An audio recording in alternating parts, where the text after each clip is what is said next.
तो अब हम इस गैल्वेनिक सेल को बनाने की कोशिश करेंगे। कंस्ट्रक्शन ऑफ, नेक्स्ट रीडिंग होगा कंस्ट्रक्शन ऑफ गैल्वेनिक सेल।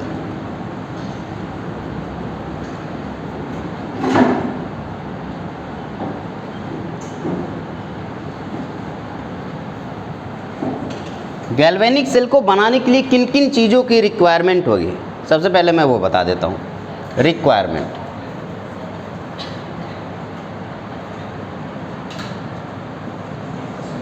सबसे पहला जो रिक्वायरमेंट होगी वो आपको 2 कंटेनर चाहिए होगा। दूसरा वायर चाहिए होगा, ठीक है। तीसरा स्विच चाहिए होगा। चौथा आपको 2 मेटल के रॉड यानी कि इलेक्ट्रोड चाहिए होंगे, 2 इलेक्ट्रोड। पांचवा 2 इलेक्ट्रोलाइट चाहिए होगा। बस इतनी सी चाहिए, 2 इलेक्ट्रोलाइट चाहिए होगा, 2 इलेक्ट्रोड चाहिए होगा, स्विचेज चाहिए होगा, वायर चाहिए होगा, 2 कंटेनर चाहिए होगा, एक और चाहिए होगा, 6 पोर्शन है, salt bridge.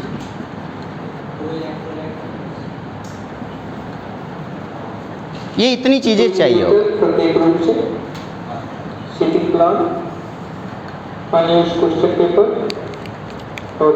Unused natural seat तुरंत जमा करें ऑफिस में।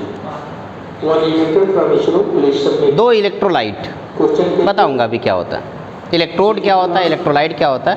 पहले आकाशवाणी बंद हो उसके बाद बस शुरू करूँगा। ठीक है, अभी शुरू कर सकते हैं। तो अब देखो बनाते समय सबसे पहले देखना क्या करेगा, 2 कंटेनर हैं आपके पास, दोनों कंटेनर को आप ऐसे लिख लो। मैंने एक कंटेनर यहाँ बना लिया, ऐसे ही मैंने एक कंटेनर यहाँ बना लिया। मैंने 2 कंटेनर रख लिया, ठीक है। दोनों कंटेनर में सबसे पहले पानी भर दिया, वाटर। और आपके पास 2 सॉल्ट थे, मैं 2 सॉल्ट लेके चल रहा हूँ। मैं अभी जो बनाने वाला हूँ वो डेनियल सेल है। एक्चुअली मैं डेनियल सेल के बारे में बात करूँगा अभी जो मैं बनाने वाला हूँ वो डेनियल सेल। डेनियल सेल एक ऐसा सेल है, यहाँ पे बना देता हूँ। डेनियल सेल एक ऐसा सेल है बेटा जिसमें एनोड की जगह पे जिंक यूज होता है और ZnSO4 का सॉल्यूशन यूज होता है, और कैथोड की जगह पे कॉपर यूज होता है और CuSO4 का सॉल्यूशन यूज होता है। ये आपका जिंक और कॉपर की जगह पे डेनियल सेल के अंदर यूज होता है। मैंने कहा मैंने 2 कंटेनर ले लिया। पहले वाले कंटेनर में मैंने यहाँ पे जिंक का एक रॉड इस तरीके से रख दिया। दूसरे वाले कंटेनर में मैंने किसका रॉड रखा, अब ऑब्वियसली कॉपर का होगा क्योंकि डेनियल सेल की बात कर रहे हैं। तो ये किसका रॉड है बेटा, जिंक का, और ये किसका रॉड है आपका, कॉपर का। इन दोनों रॉड को ऊपर एक वोल्ट मीटर से होते हुए, एक स्विच से होते हुए ऐसे वायर से कनेक्ट कर दिया।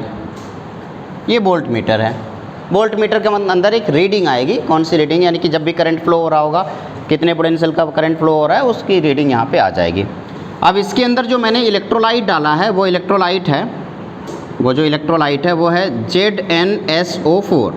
तो जल्दी से मुझे बताओ, जैसे मैंने पानी के अंदर ZnSO4 डाला वो किस पार्ट में डिवाइड हो जाएगा, Zn+2 प्लस SO4 -2। सेम यही काम इसके अंदर हमने क्या डाला, CuSO4 डाल दिया है। तो बताओ ये किस में टूट जाएगा, Cu+2 प्लस SO4 -2। यहाँ तक समझ में आ गया। मैंने कहा यहाँ पे मैंने ZnSO4 डाला था तो Zn+2 और CuSO4। अब इस सॉल्यूशन के अंदर, ये जो सॉल्यूशन है, इस सॉल्यूशन के अंदर 2 आयंस नज़र आएंगे। कौन कौन सा, Zn+2 एंड SO4 -2। इस वाले सॉल्यूशन के अंदर भी 2 आयंस नज़र आएंगे। कौन कौन सा, Cu+2 एंड SO4 -2। दोनों में 2 आयंस आपको दिखाई दे रहे हैं। और ये रॉड किसका है बेटा, जिंक का, और ये रॉड किसका है, कॉपर का। जैसे मैं स्विच को क्लोज करूँगा कुछ कुछ होगा। क्या होगा वो देखते हैं। दोनों इलेक्ट्रोड में कुछ कुछ शुरू हो जाएगा, कोई ना कोई रिएक्शन शुरू हो जाएगा। हमें बस ये पता करना है कौन सा रिएक्शन। अभी के लिए मैं आपको बता देता हूँ कौन सा रिएक्शन होगा, बाद में आपको बताऊँगा ऐसा क्यों होता है।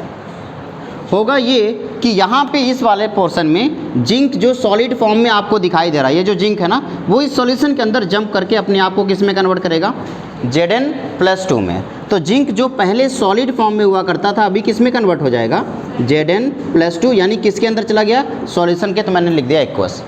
इस दौरान क्या उसने 2 इलेक्ट्रॉन रिलीज किया होगा बेटा, इस प्रोसेस को ऑक्सीडेशन या रिडक्शन, क्या होगा ये, ऑक्सीडेशन। आपने कहा सर ये ऑक्सीडेशन हो गया, हमने कहा ठीक है। अब यहाँ पे कॉपर पे क्या हो रहा होगा, देखें कॉपर में हो रहा होगा यहाँ पे Cu+2 होगा, क्या होगा, Cu+2। जैसे इसने 2 इलेक्ट्रॉन यहाँ पे रिलीज किया और अपने आप को किस में कन्वर्ट कर लिया, Zn+2 में। ध्यान से देखना, बहुत ही इंपॉर्टेंट पॉइंट है ये। जैसे जिंक ने 2 इलेक्ट्रॉन रिलीज करके अपने आप को इस सॉल्यूशन के अंदर फेंक दिया, वो जो 2 इलेक्ट्रॉन है, ये 2 इलेक्ट्रॉन बड़ी तेज़ी से इस वायर के थ्रू होते हुए यहाँ पे आकर के बैठ गए और उसी 2 इलेक्ट्रॉन को देख करके कॉपर का मन मचल गया और वो उसके ऊपर चला गया। और ऐसा हुआ कि कॉपर जा करके यहाँ पे क्या हो जाएगा, रिड्यूस हो जाएगा। और इससे क्या हुआ, Cu+2 जो किसके अंदर था, एक्वस था, वो 2 इलेक्ट्रॉन लेके अपने आप को किस में कन्वर्ट कर देगा, Cu सॉलिड में।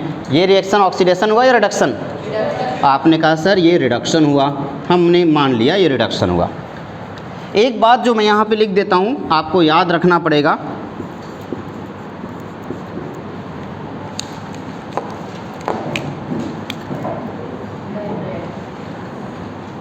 दिल बनाना नहीं आता यार मुझे, टेढ़ा बन गया मेरा दिल ही टेढ़ा है, मैं क्या करूं।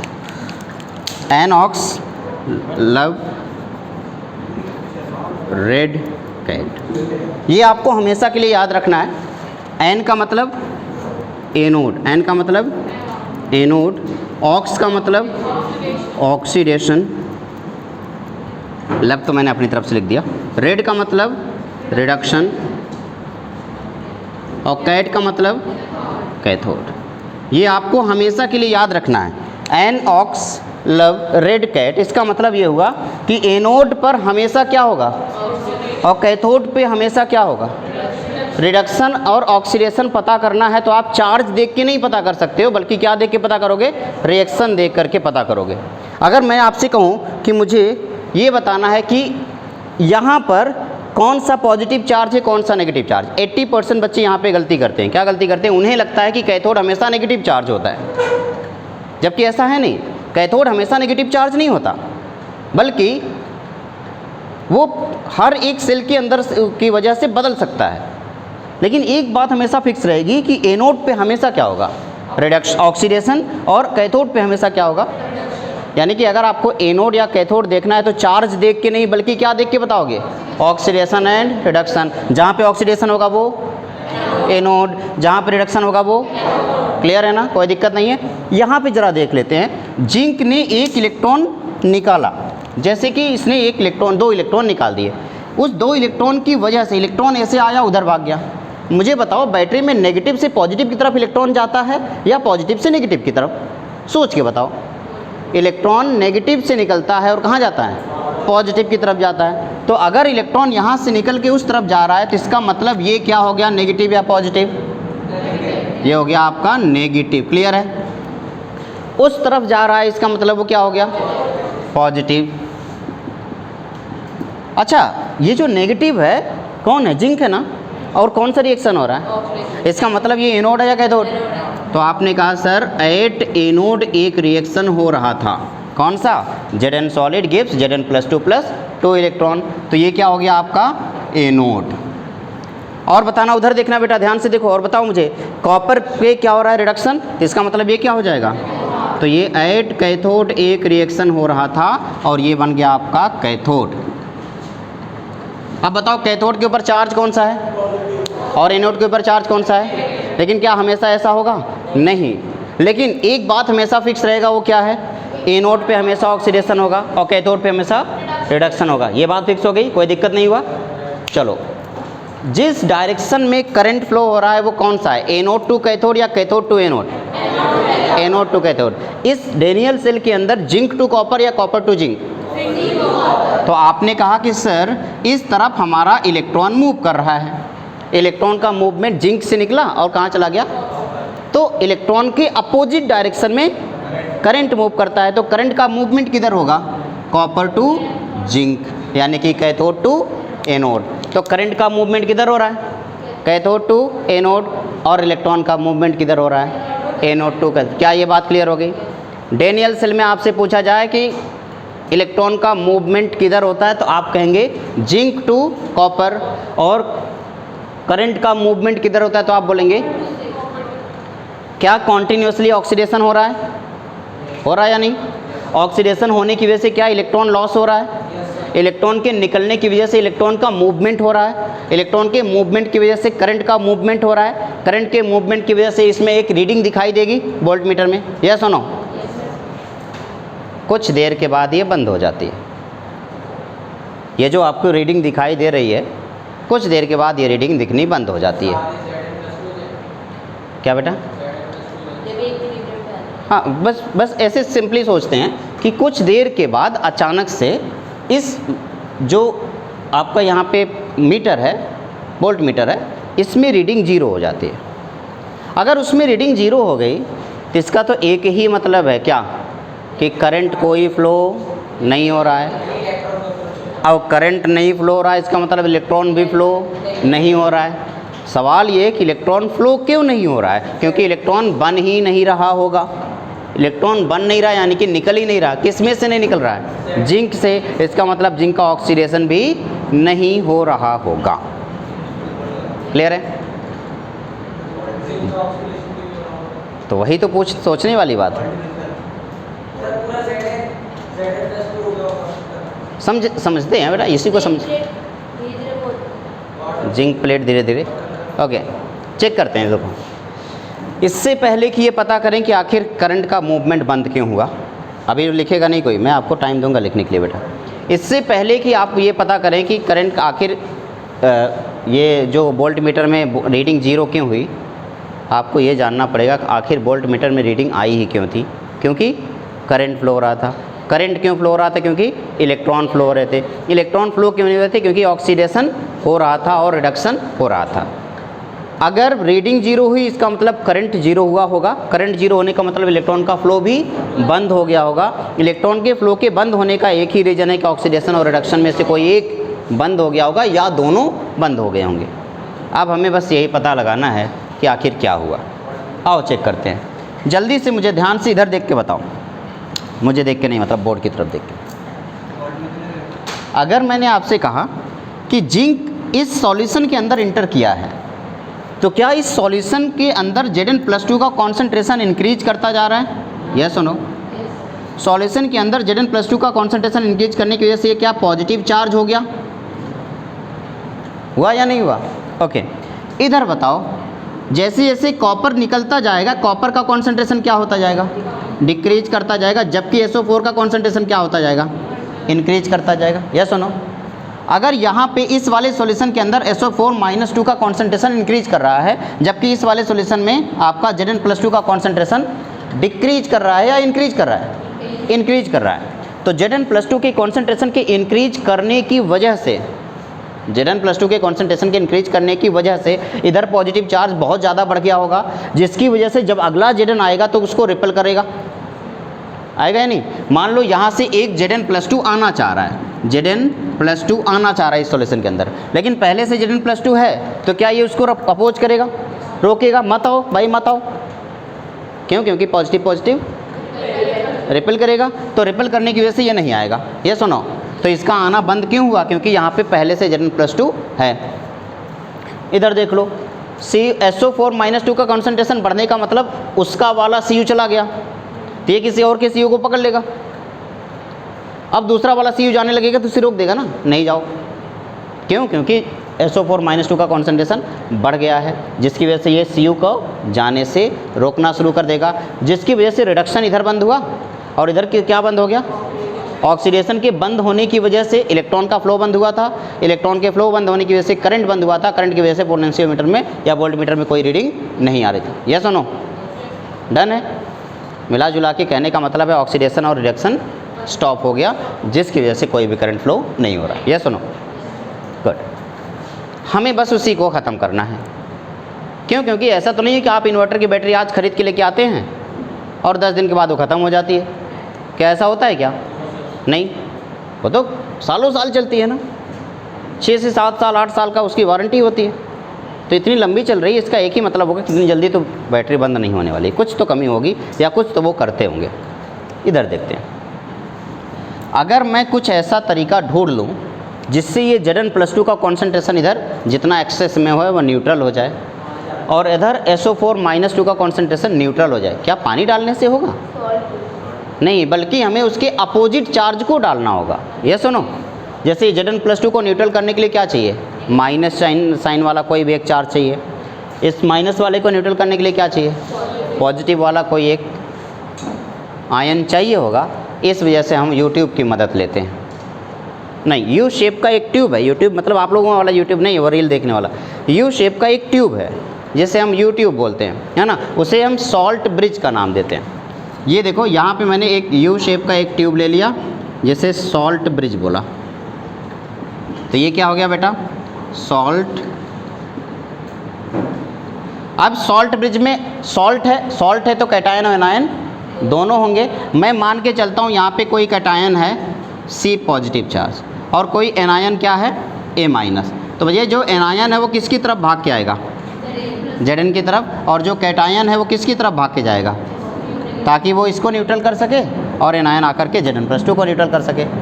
अब सॉल्ट ब्रिज में कैटायन का मूवमेंट किसकी तरफ है, एनोड या कैथोड? देख के बताओ। सॉल्ट ब्रिज में कैटायन का मूवमेंट एनोड की तरफ है या कैथोड की तरफ? कैथोड की तरफ। देखो, ये है कैटायन और किसकी तरफ मूव कर रहा है? Cathode. C for cation, C for cathode, C की तरफ मूव कर रहा है। A for anion, A for anode, A की तरफ मूव कर रहा है।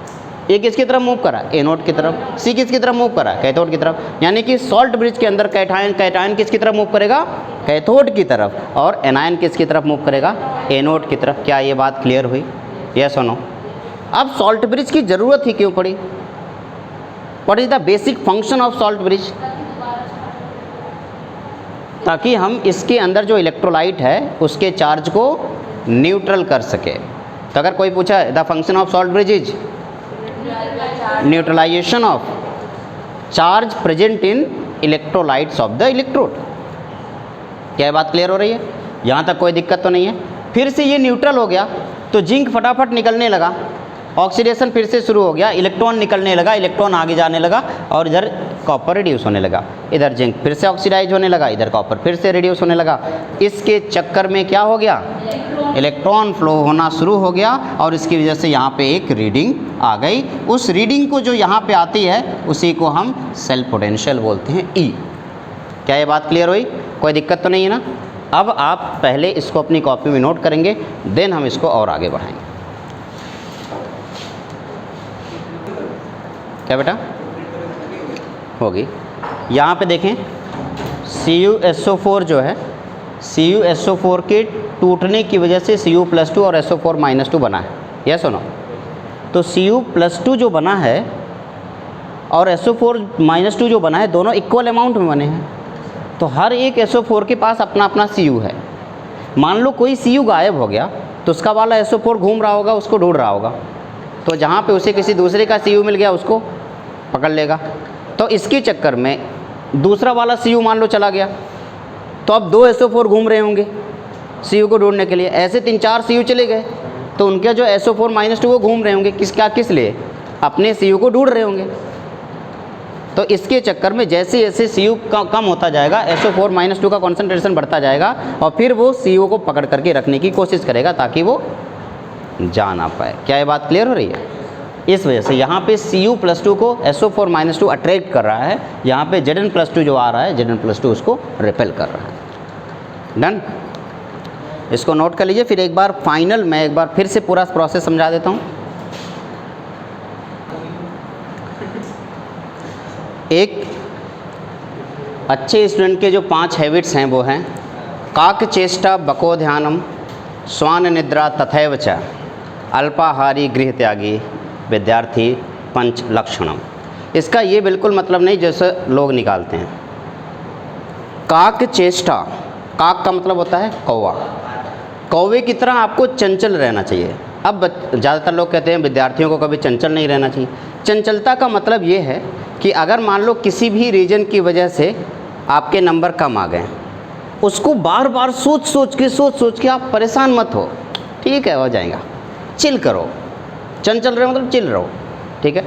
काक चेष्टा, बको ध्यानम, लेकिन जब पढ़ने बैठो तो बगुले का तरह ध्यान होना चाहिए। इधर उधर कुछ भी हो जाए कोई फ़र्क नहीं पड़े, बगल में कोई मर जाए तब भी कोई दिक्कत ना हो, आपका पूरा फोकस आपके पढ़ाई पे होना चाहिए। तो काक चेष्टा बको ध्यानम। श्वान निद्रा, श्वान निद्रा का मतलब ये नहीं कि कुत्ते की तरह सो, बात तो बिल्कुल सही है, कुत्ते की तरह ही सोना चाहिए। कुत्ते की तरह सोने का मतलब ये हुआ कि आपको सोने के लिए कोई मखमल का गद्दा नहीं चाहिए होगा। आप टेबल पर बैठे हो पढ़ते पढ़ते अचानक से नींद आए आप सो जाए, कुत्ता कहीं भी सो जाता है, उसको देखो कहीं भी सो जाता है। आप बैठे बैठे अगर आपको लग रहा है कि हाँ यहाँ पे आपको ज़रूरत, आप अपनी हैबिट पे इस हिसाब से मत डालो कि आपको सोने के लिए बढ़िया बाकायदे गद्दा चाहिए होगा, हाँ एसी रूम चाहिए होगा, नहीं, आप कहीं भी सो सकते हो। तो काक चेष्टा बको ध्यानम श्वान निद्रा तथैव च। अल्पाहारी, अल्पाहारी का मतलब होता है खाना कम खाना है। खाना कम खाने का मतलब ये भी नहीं है कि बिल्कुल कम खा लो कि आपका ब्रेन काम ना करे, थोड़ा सा खाओ, कई बार खाओ, थोड़ा थोड़ा खाओ। एक बार अगर ज़्यादा भर लोगे ना पेट में तो आलस आने लगेगी, नींद आने लगेगी, इसलिए थोड़ा थोड़ा खाओ, कई बार खाओ, 2 से 3 बार पूरे दिन में 3 बार खाओ, सुबह दोपहर शाम, लेकिन थोड़ा थोड़ा खाओ। तो काक चेष्टा बको ध्यानम श्वान निद्रा, हाँ। अब अल्पाहारी और गृह त्यागी। गृह त्यागी का मतलब ये नहीं कि घर छोड़ के भाग जाओ, गृह त्यागी का सिंपल सा मतलब होता है घर के प्रॉब्लम से दूर रहो। घर में अगर किसी की लड़ाई हो रही है तो प्लीज़ उसको अपने दिमाग में हावी मत होने दो। आपका मेन टास्क है पढ़ाई करना। घर में कौन क्या कर रहा है नहीं, कोई बात नहीं। पापा को ये दिक्कत होगी, कोई बात नहीं। मम्मी को दिक्कत होगी, कोई बात नहीं। पापा मम्मी जानेंगे उनकी दिक्कत है, आपको क्या करना है, सिर्फ पढ़ना है। तो ये 5 लक्षण होते हैं, काक चेष्टा बको ध्यानम श्वान निद्रा तथैव च। अल्पहारी गृह त्यागी विद्यार्थी 5 लक्षण। तो इस बात को आप लोगों को थोड़ा सा ध्यान देना पड़ेगा। तो अगर आप में से कोई ऐसा है, अच्छा मेरा ये भी कहने का मतलब नहीं है कि कहीं भी कुत्ते की तरह सो जाओ, इसका ये भी मतलब नहीं क्लास में बैठे बैठे आप ही ने तो बोला था सर, हाँ कि कुत्ते की तरह सो, ऐसा नहीं होता। आपको ये जो टाइम है यहाँ पे आपको बगुले की तरह ध्यान लगाना है, बको ध्यानम। यहाँ पे आपको बगुले की तरह एकदम सुनना है, मैं क्या कह रहा हूँ, ध्यान से उसको सुनना है। एक बार इस बोर्ड पे लिखी हुई सारी बातों को फिर से रिकॉल करते हैं, देन इसको इरेज करूँगा मैं। फिर से एक बार देखते हैं इलेक्ट्रोकेमिस्ट्री में हमें क्या करना है। इलेक्ट्रोकेमिस्ट्री में हमें केमिकल एनर्जी को इलेक्ट्रिकल एनर्जी और इलेक्ट्रिकल एनर्जी को केमिकल एनर्जी में कन्वर्ट करना सीखना है। अगर केमिकल एनर्जी को इलेक्ट्रिकल एनर्जी में कन्वर्ट कर रहे हैं तो उसके लिए हमें एक डिवाइस चाहिए होगी। उस डिवाइस का नाम गैल्वेनिक सेल है। उसमें हो रहा प्रोसेस गैल्वेनाइजेशन, और ये तब होगा जब प्रोसेस स्पॉन्टेनियस, यानी कि रेडॉक्स रिएक्शन कैसा होना चाहिए, स्पॉन्टेनियस। अगर इलेक्ट्रिकल एनर्जी को केमिकल एनर्जी में कन्वर्ट करना है तो जो डिवाइस चाहिए उसका नाम इलेक्ट्रोलाइटिक सेल। उसमें हो रहा प्रोसेस इलेक्ट्रोलिसिस, और ये तब होगा जब रेडॉक्स रिएक्शन नॉन स्पॉन्टेनियस है। फिर मैंने कहा कि कभी भी इस बात को हमेशा ध्यान रखना, एनोड और कैथोड डिसाइड करने के लिए कभी भी चार्ज मत देखना, नहीं तो आंसर गलत हो जाएगा। क्या देखना है, reaction. An ox love red cat का मतलब ये हुआ कि एनोड पे हो रहा है ऑक्सीडेशन और रिडक्शन कहाँ पे हो रहा है, कैथोड पे। तो हमेशा ऑक्सीडेशन और रिडक्शन रिएक्शन को देखकर ही आप डिसाइड करोगे कौन एनोड है और कौन कैथोड है, कभी चार्ज नहीं देखोगे। क्लियर हो गया ना। नेक्स्ट आगे बढ़ते हैं। फिर मैंने कहा कि मुझे गैल्वेनिक सेल बनाना है, उसके लिए कुछ सामान की ज़रूरत होगी। मैंने यहाँ लिस्ट बना दी कौन कौन सा सामान चाहिए होगा। फिर मैंने कहा कि मैं जिस गैल्वेनिक सेल के बारे में डिस्कशन करने वाला हूँ वो सेल आपका डेनियल सेल होगा। डेनियल सेल का मतलब हुआ कि एनोड पे जिंक और ZnSO4 का सॉल्यूशन होगा, कैथोड पे कॉपर और CuSO4 का सॉल्यूशन यूज करेंगे। अब इधर मैंने 2 कंटेनर ले लिया। एक कंटेनर में मैंने ZnSO4 डाल दिया जो कि Zn+2 और SO4-2 में टूट गया। उसी के अंदर मैंने जिंक का रॉड डाल दिया। दूसरे कंटेनर मैंने CuSO4 डाल दिया जो Cu+2 और SO4-2 में टूट गया, और उसी कंटेनर के अंदर मैंने कॉपर का रॉड डाल दिया। दोनों को एक वायर से, एक पोटेंशियोमीटर से और एक स्विच से कनेक्ट कर दिया। जैसे मैंने स्विच को ऑन किया मैंने देखा कि जिंक फटाफट जिंक Zn+2 में कन्वर्ट हो रहा था और इससे एक रिएक्शन हो रहा था, जिंक कन्वर्ट हो रहा था Zn+2 में, उस टाइम पे 2 इलेक्ट्रॉन लूज हो रहा था जिसकी वजह से ऑक्सीडेशन प्रोसेस हुआ था। अब यहाँ से हमें पता चल गया कि ऑक्सीडेशन हो रहा है तो क्या होगा, एनोड हो गया, तो एनोड पे रिएक्शन हो रहा है। फिर यही इलेक्ट्रॉन जो यहाँ से निकला है वो इस वायर्स के थ्रू होते हुए इधर आया, कॉपर उसी इलेक्ट्रॉन को लेकर के अपने आप को कॉपर सॉलिड में कन्वर्ट कर देता है। ये प्रोसेस कौन सा हुआ, रिडक्शन। इधर से हमें पता चल गया रिडक्शन है तो कैथोड हो गया, ये बात क्लियर हो गई। अब यहाँ से इलेक्ट्रॉन मूव कर रहा है, दैट्स वाई ये कौन सा चार्ज हुआ, नेगेटिव। यहाँ पे इलेक्ट्रॉन जा रहा है इस वजह से ये कौन सा चार्ज हुआ, पॉजिटिव। ये जो इलेक्ट्रोड है, अब यहाँ से ध्यान देना, ये जो इलेक्ट्रोड है उसके ऊपर चार्ज कौन सा है, नेगेटिव, बट इस इलेक्ट्रोलाइट का चार्ज क्या है, पॉजिटिव। यहाँ पे जो इलेक्ट्रोड है वो कैसा है, पॉजिटिव, बट इस इलेक्ट्रोलाइट का चार्ज क्या होगा, नेगेटिव। क्यों, क्योंकि इसमें SO4-2 इंक्रीज हो रहा है जिसकी वजह से ये कैसा हो जा रहा है, नेगेटिव चार्ज हो रहा है। क्या ये बात क्लियर हो गई। अब मैं जो क्वेश्चन पूछूंगा, आप, मैं उम्मीद करूंगा कि आप उन क्वेश्चंस का आंसर मुझे दे देंगे। एक एक करके सारी बातें पूछ लेता हूं और आप मुझे बता देंगे क्या होता है।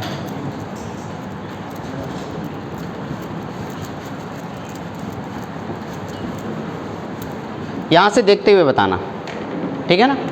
सबसे पहले मुझे एनोड के बारे में सारी बातें बता दो। एट एनोड क्या क्या हो रहा होगा। सबसे पहला काम होगा ऑक्सीडेशन रिएक्शन, ठीक है, ओके, कोई बात नहीं। पॉजिटिव आपका रिएक्शन कैसा हो रहा है, ऑक्सीडेशन। नेगेटिव है या पॉजिटिव, इलेक्ट्रोड कैसा है बेटा, नेगेटिव, लेकिन उसका इलेक्ट्रोलाइट कैसा है, पॉजिटिव।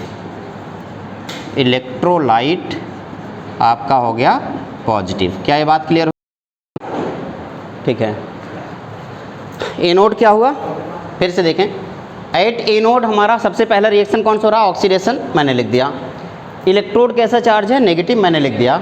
इलेक्ट्रोलाइट कैसा चार्ज है, पॉजिटिव, मैंने लिख दिया। अब जरा एक बात बताओ बेटा, ध्यान से देखना, जैसे जैसे जिंक इसमें से सॉल्यूशन के अंदर जाता रहेगा, क्या जिंक का कॉन्सेंट्रेशन खत्म, यहाँ पे ये खत्म होता रहेगा, इसकी वजह से इसकी थिकनेस क्या होगी, थिकनेस क्या हो जाएगी, आपने कहा कि डिक्रीज कर जाएगी, ये सुनो, ओके गुड। तो ये रहा आपका एनोड। इसी तरीके से आप मुझे कैथोड के बारे में डिस्कशन, हाँ ले लीजिए, हाँ बोल बेटा।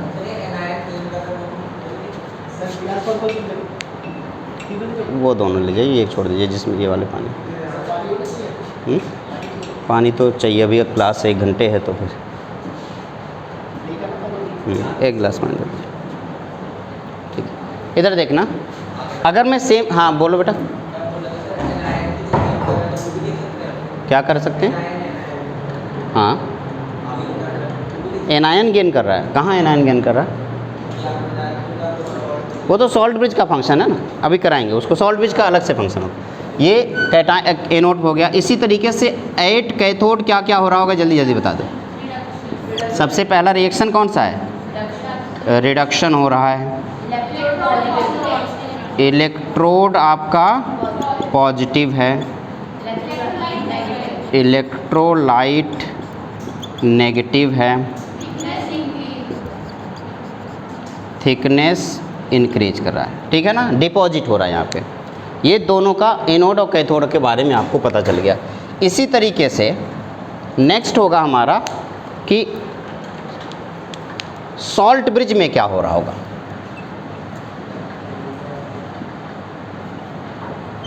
सॉल्ट ब्रिज में क्या हो रहा होगा बताना, मूवमेंट ऑफ कैटायन,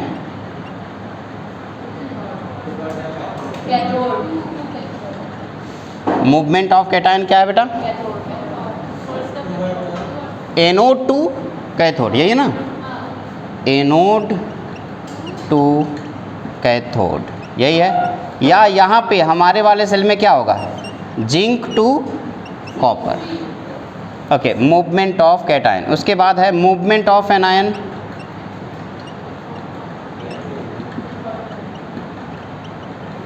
बताना बेटा, कैथोड टू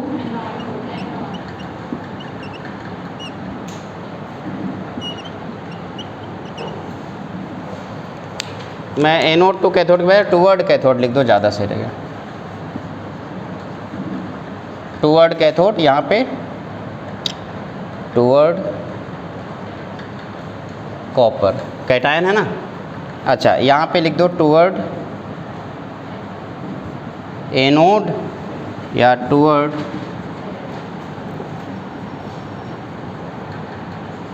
जिंक।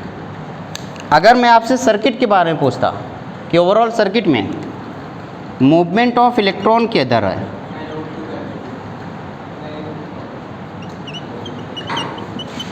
इलेक्ट्रॉन का मूवमेंट किधर हो रहा है, एनोड टू,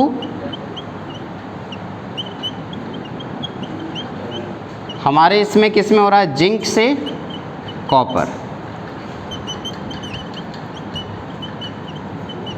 और मूवमेंट ऑफ करंट बताओ बेटा, कैथोड टू एनोड, यानी कि Cu से लेकर के जिंक तक। चलिए इसको नोट कीजिए, उसके बाद कुछ बातें और सीख लेते हैं।